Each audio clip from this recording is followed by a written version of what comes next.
Come in. Come in and sit down. It's all right. I'm Mr. Michaels. Yes, I'm a doctor, but you can call me Mr. Michaels or Dr. Andrew Michaels if you want. Yes, I am Dr. Andrew Michaels, and I am here to help you. Please, sit down. Come here. Sit down right here. There you go. All right. Calm down. I know I'm not the regular doctor, the guidance counselor for the school. I'm just filling in as a substitute. My wife works at the high school office, and she needed a substitute, and I have a degree. So they asked me to come in since Miss Roberts is going to be off on emergency maternity leave. The regular substitute couldn't come. So I'm here to assist. If you'd prefer another adult was here with us while we did this initial consultation, I can arrange that. Okay. All right. Calm down. Why are you crying? All right. Here. Don't cry. It's all right. Here. Wipe your face. There's no reason to get upset. Well, unfortunately, the only notes I have are very unclear, but it looks like I'm just checking some things off. It's something doctors do. They take notes. I don't have to take notes if it makes you uncomfortable.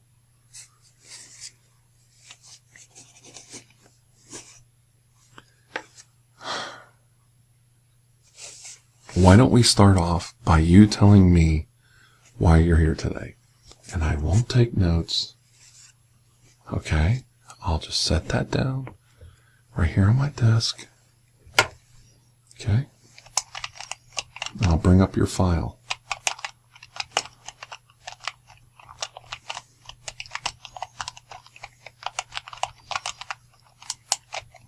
Okay?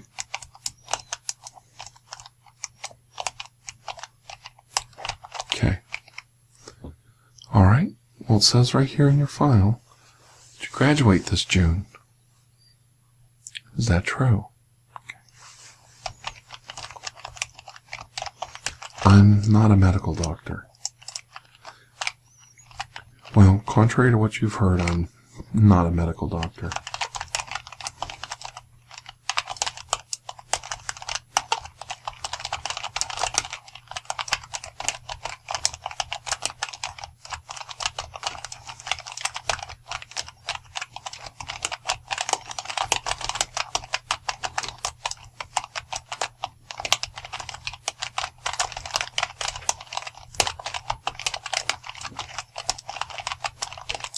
Okay.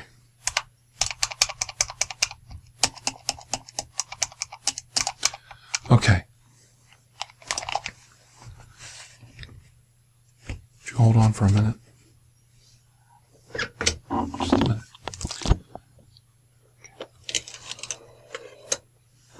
Yes. Can you hold my calls? Yes. I'm going to be here a while. Okay. Thank you. Nobody's going to come in. Nobody's going to make fun of you. You're safe here. Now, do you want to tell me what's going on? And do you want to explain a few things to me? I know I'm not a medical doctor, but what's going on underneath that sleeve?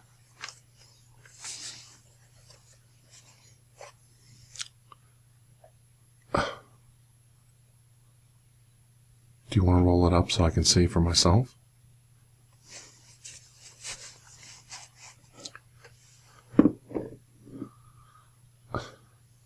Let's just have a quick look. Here, give me your arm. Okay.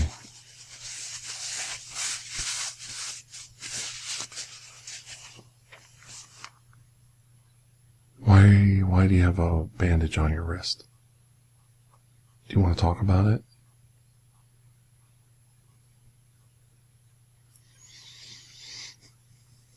Okay. Are you seeking any help with that?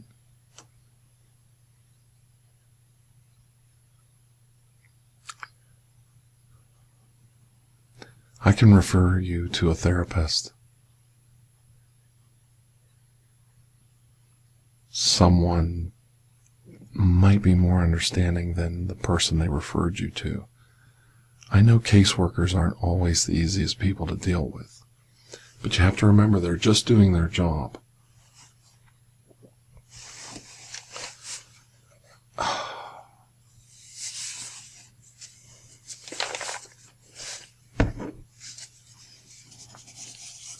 I'm just writing something down.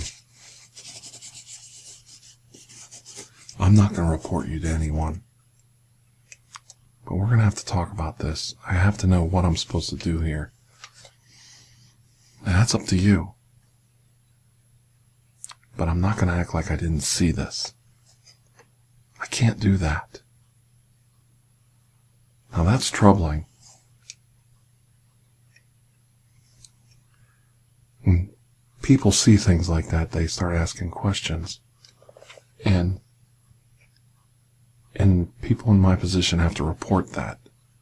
So there's no going back on this. The difference is to report it to someone who can actually help you. And if you're not getting help at home, we can get you some help. I've often heard that when you're in a situation like you are there, that sometimes the hospital stay is worse than the act itself. Is that true? So the experience going through this was actually somewhat helpful to your personality disorder because you felt like you were finally finding some release. Okay? But the failure of what you went through is making it 10 times worse. Okay. And thank you very much for sharing that with me. Well, I don't think your parents would want to lose you. And I know parents don't always have the answers. And they don't always understand what their children are going through. And a lot of parents can overreact.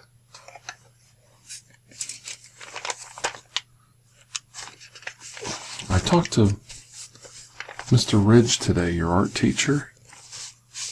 And he gave me this doodle.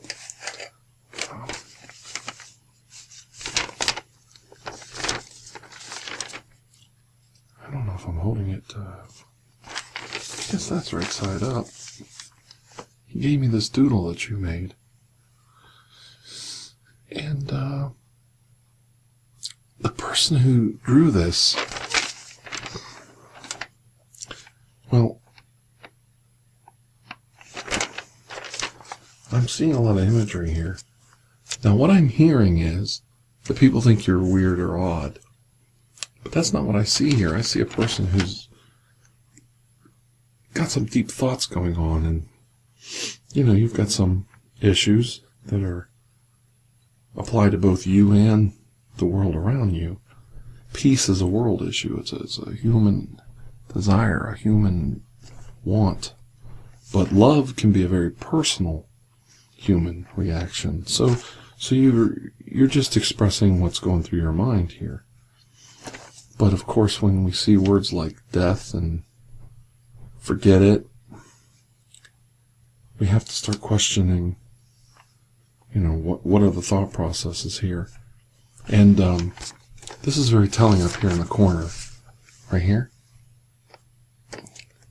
You appear to be drawing as many smiley faces up here as you are drawing frown faces. As small as they are, I looked at them with my magnifying glass. If you excuse me real quick, I got it right here. Excuse me. And you can clearly see, if you'd like, I can show you yourself. You may not even be aware that you're doing it.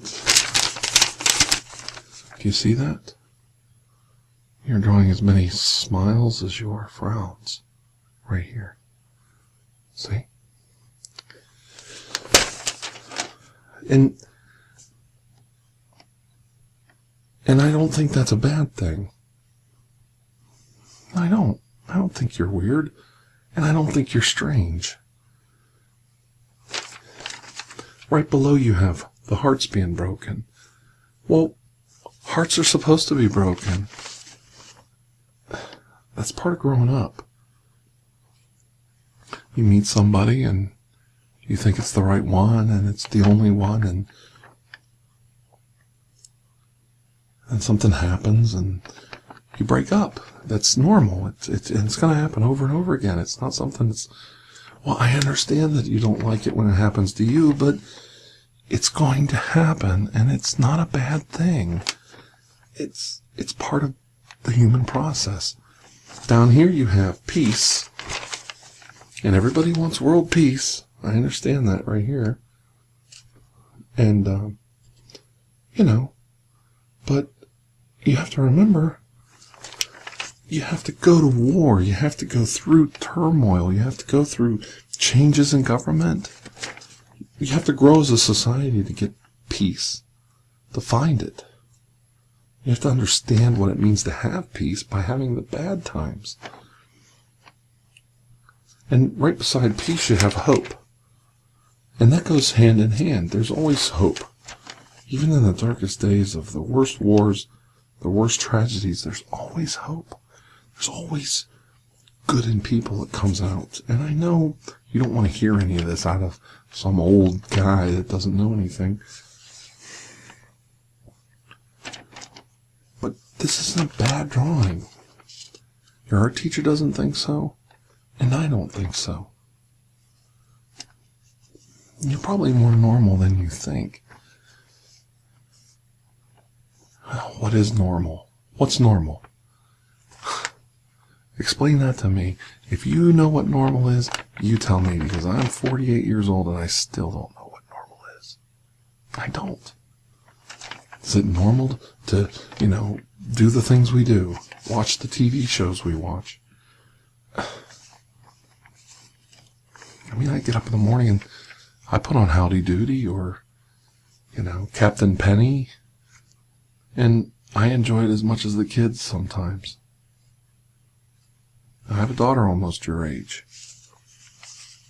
And I'd be proud if my daughter drew stuff like this. I'd be proud of her artwork. And I'm proud for knowing you, a person that can do this. And I could psychoanalyze every little thing here. You drew a human figure and you put a box around him. And we could say that, you feel like a prisoner. A person in the box. You don't feel outside the box. You feel trapped inside.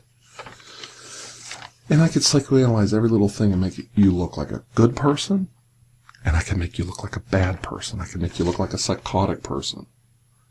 And I can also make you look like the most creative person that ever lived. Oh my God, she's a Picasso. He's the next El Greco.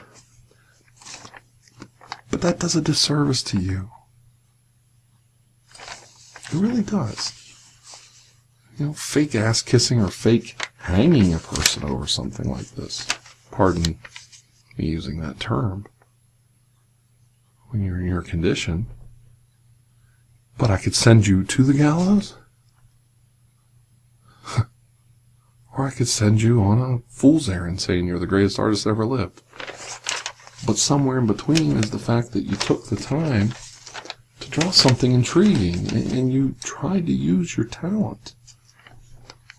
And people have been doing that for generations, for thousands of years. They saw the cattle run, and they had to decide when to plant the crops, and they had to decide how to follow the migrations of the animals. So they would draw pictures. People liked this person's pictures more than that person's pictures. And that's how this stuff started. And I'm not making that up. Somebody was better at chalk drawing with charcoal on the cave wall than the other guy. And some people liked it, so they asked him to draw on stones. They asked him to draw, that same chalk drawing on a stone, so they could carry it, so they could put it in their huts, so they could show their friends and family that they knew you. And maybe the person used their thumb as a thumbprint to identify it as, that's my art. Or maybe he started to sign a mark, and that was the beginning of naming and signatures and writing, because he wanted to convey the love back to the people. He wanted to make his artwork unique. So he put his name on it. And that's the only thing I don't see on this entire picture. And I've searched every inch of this drawing, this doodle, this silly little line drawing on a piece of school note paper. There's only one thing on this that I don't see.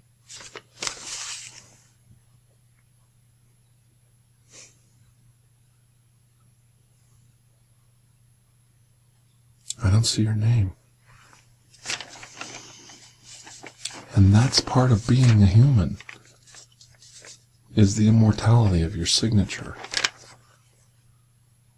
The immortality of leaving a sign of your passing, that you were here. And that makes me more nervous,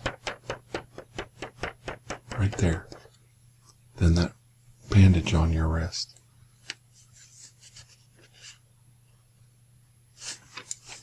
When Mr. Ridge handed this to me, I said, well, who drew that?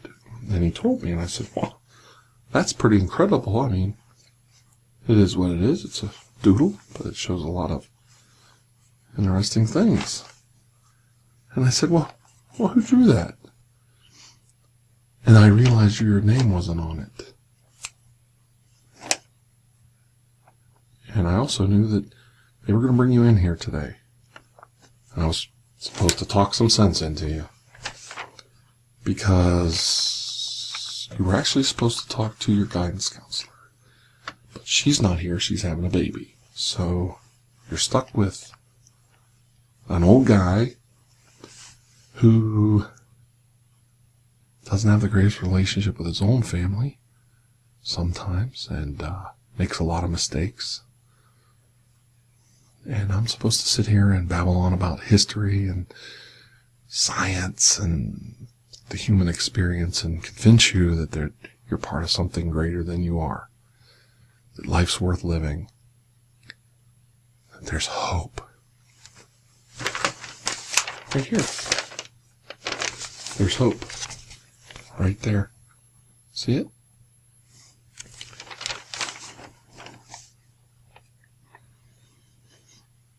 Peace is a skull image. So there's only peace and death. And I will tell you, you're right. There is peace and death. But there's a finality to it. There's a surrender. And that's something I can tell you about. And I want you to listen.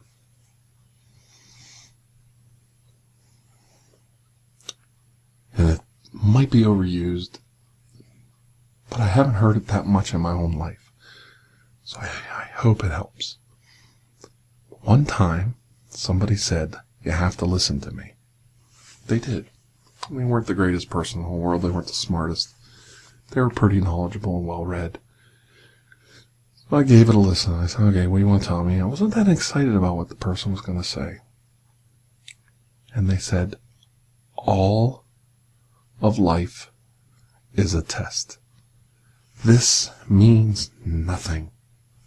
All of this is just dirty rags, the clothing on our back. Really doesn't have any value when you think about it. You would trade anything you own for another day of life, for a day of health, a day of youth where you could just run around.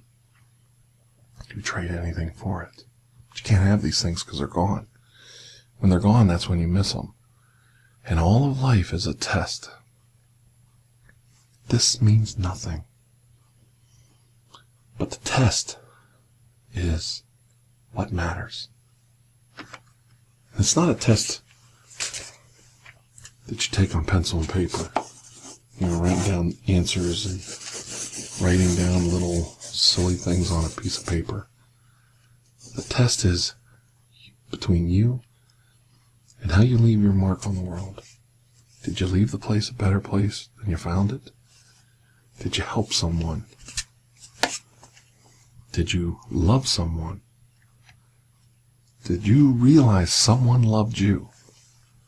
Did you realize that people cared enough about you, they put their own lives to the side to make sure you had everything that you needed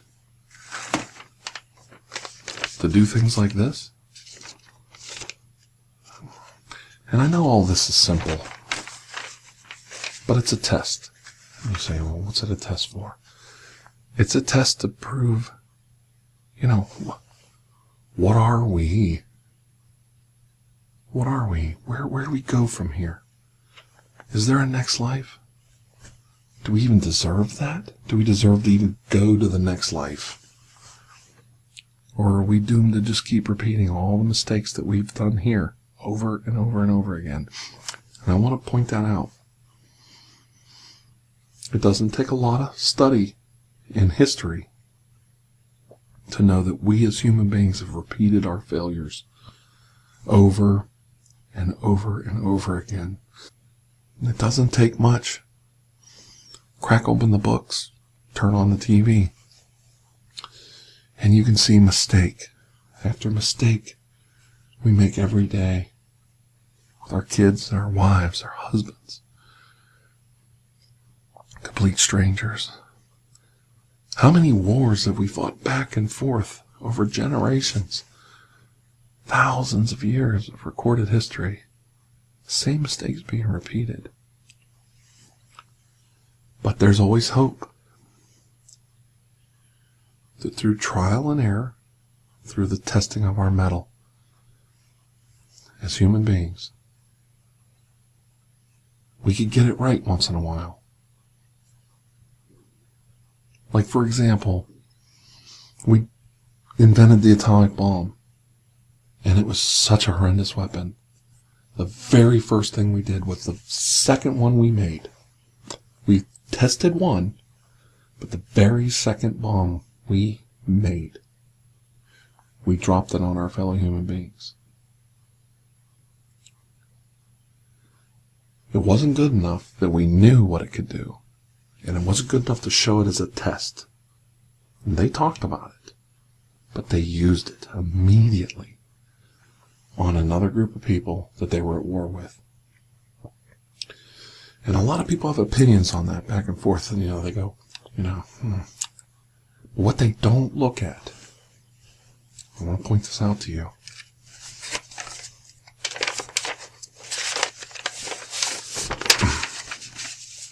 I don't want to argue, I just want to point it out. There was this graph, and the graph was human population and deaths and casualties by wars.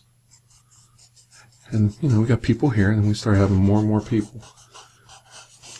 More and more people. And here's war. And war followed right along on that graph with the people's population. But after we dropped that bomb, well, that's people. So we'll call this people, and this is war. People kept going. And deaths by war dropped off dramatically. The escalation was incredible. it couldn't even be sustained. After World War II, all of Europe was in ruin. The whole continent. Destroyed a whole continent. Destroyed hundreds of islands.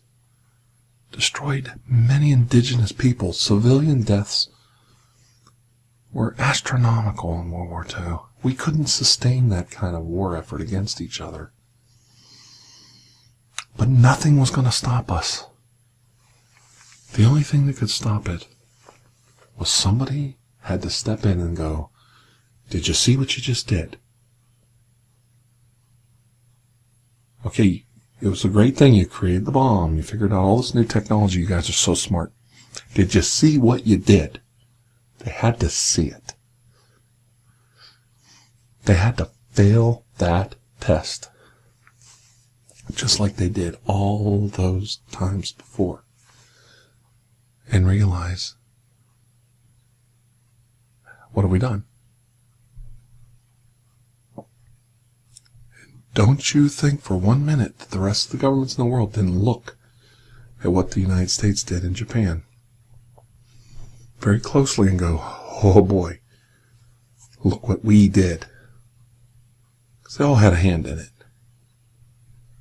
They all had a hand in it. All the treaties, all the declarations of war, all the political intrigue and games and the spying, all of it. It all added up to a moment where they had to look at themselves and go, "Well, we're pretty something else. We're pretty ignorant creatures. And we got to stop this." And I'm telling you about the bomb and the war and death and how people are stupid, and how people are geniuses all at the same time. So all this stuff happens at the same time. People are really, really bad. They're really, really hurtful, evil creatures. But at the same time, on that circumference, they come around and they're good. Maybe just for a second. And they built the doomsday clock. And they said, you're 2 or 3 or 5 minutes from death. As a society, they realized finally, we're gonna chuck the whole ball of Kit Kat caboodle in. We're that bad. If we don't make some changes, we're really gonna do it. We're really gonna do it. I'm getting to you. You sit back and you think you're alone. You think nobody's listening. You think there's no way that things are going to change. And you think, I'm doomed, and I might as well just chuck it all in, and everybody would be happier without me. But the reality of it is, we've all seen this before. We've all gone through this before. We all have.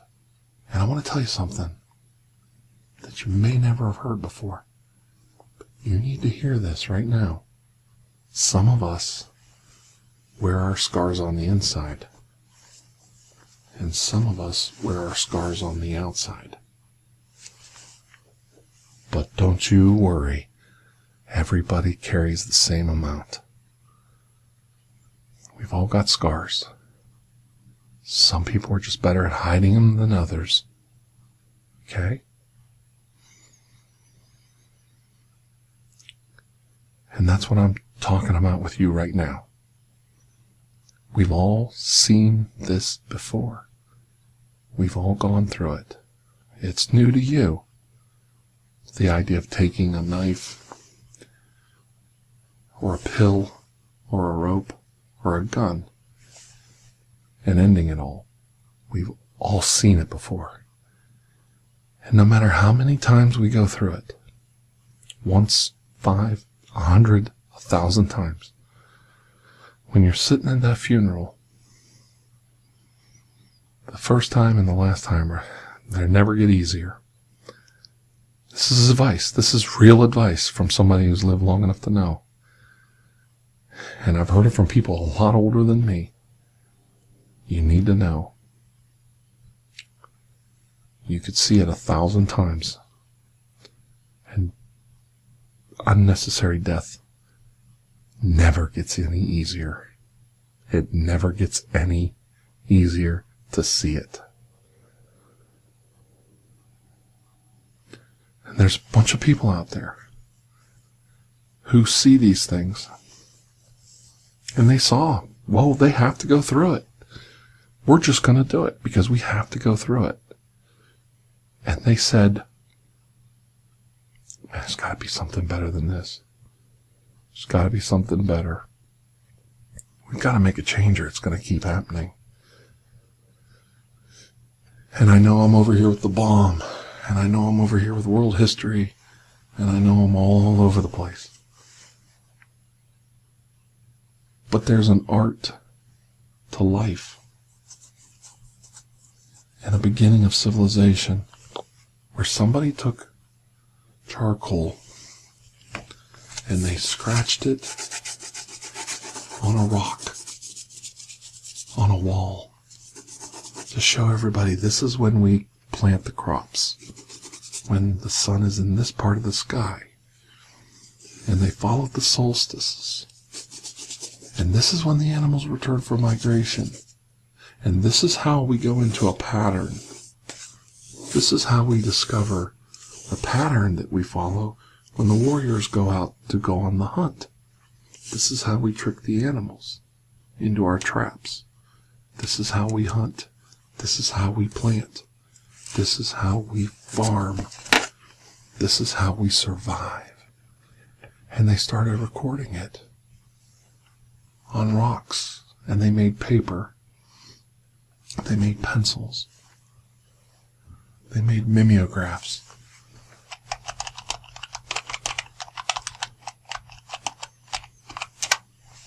And they made this computer thing that stores everything on microfilms.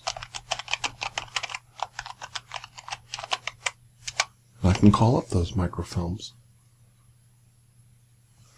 from our data storage. Little tiny pieces of film with all that information. And all this happened at the same time we tried to kill ourselves as hard and as fast as we could. Constantly. Constantly trying to kill and destroy and murder and annihilate each other at the same time. We tried to find a way to keep ourselves alive. And the reason for that is everything in life is a test. Everything in this life is a test. And you need to choose what kind of person you are. Are you the kind of person that's going to add something to the world? To make it a great place? To make it a good place? To make it a memorable place? Or are you going to be the kind of person that destroys the world? Doesn't matter if it's one person or 1,000,000 people all at once.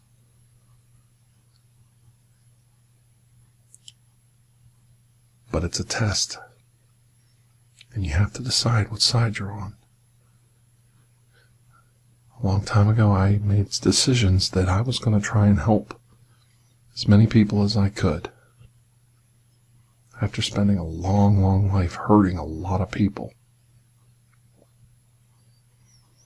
And I did a lot of things I'm not necessarily proud of. But I thought I was doing them for the greater good.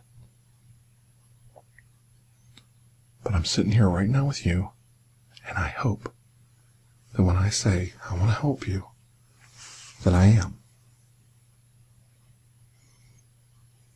And when I say I actually care, I hope you know I do. I'm sincere. I don't want to see you in pain. I want to see you get some help, some care, and I think you deserve it. Everybody deserves a little comfort and a place to get some rest and not have to fight for it every day. So let's make some decisions right now.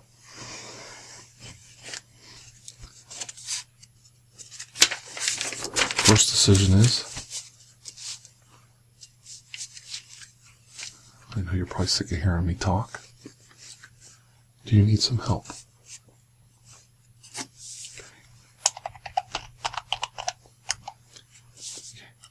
Are you getting help from your caseworker and your parents? Or do you think you need somebody else? Okay. All right. And I appreciate you asking. This is going to stay between you and me. I'm not saying anything. This is about you. It's not about me. Nobody needs to know what you said. What I can do is I can refer you to a friend of mine who does some therapy. He's very good. What you're going to do is take this with you, and I'll write his address and phone number right here.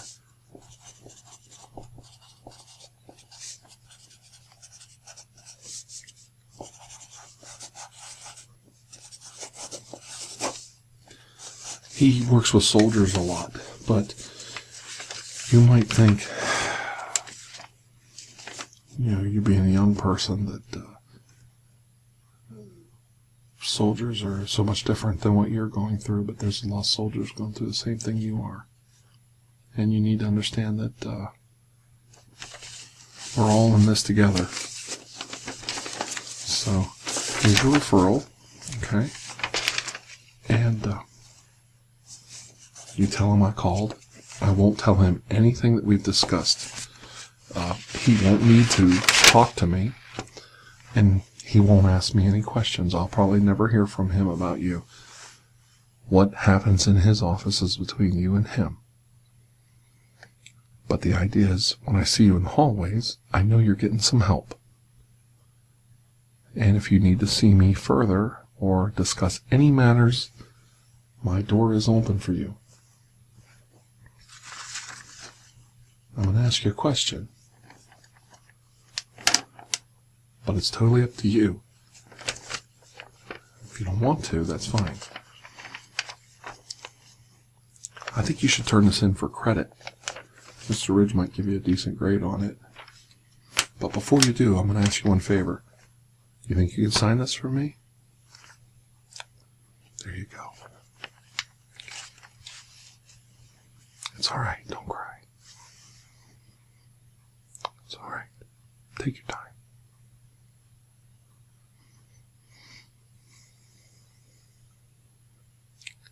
This might sound weird, but I really didn't like school when I was a young man.